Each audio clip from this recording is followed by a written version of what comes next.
Không, con đây nè. Không ấy. Con kia rồi này con. Cái bộ lau nha xong á. Ừ.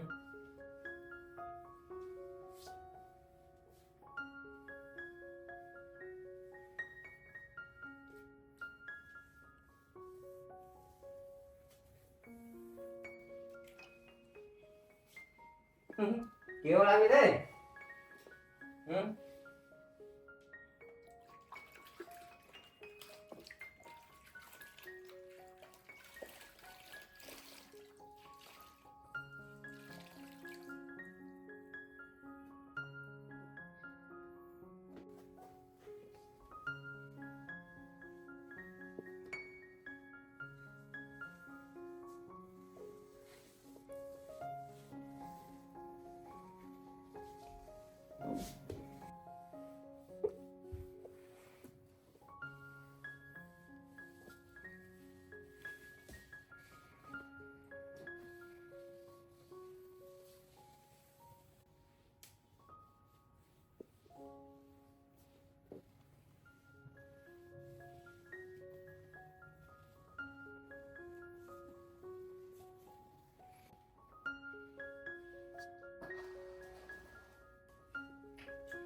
À, Kiều xuống đấy nữa. Xuống đây chơi đi. Xuống đây chơi nhá. Bộ lau nha xong nữa.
Ừ.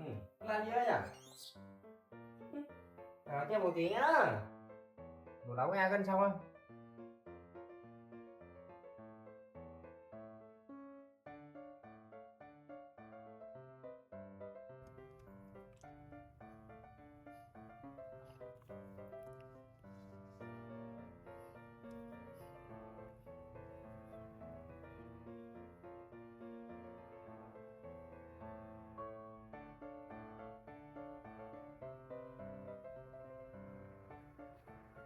Ủa, con đang làm gì đây?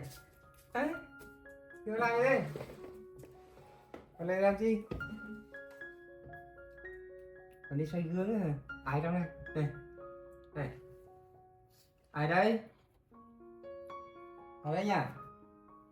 Ở đây nhỉ? Kiều hay là bạn đấy? Bạn nào thế? À? À? Ai đây nhỉ? Kiều đừng dậy của cháu à? Đẹp quá. Công chúa của bố đẹp quá nha.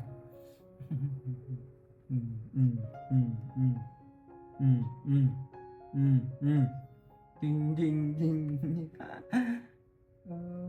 Đẹp. Con xem ơi, ai xem này? Hay là bạn con? Hay là con? Đấy, xem cái nào, xem kỹ. Có ai đó nhỉ? Ai thế nhỉ? À? Tôi biết ai không nhỉ? Kiểu đẹp quá nhỉ? Cần phải để xem khướng nhỉ?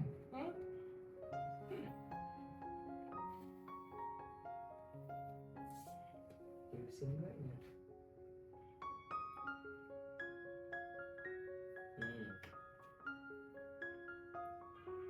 À, bố về đi chơi. Đây nhá.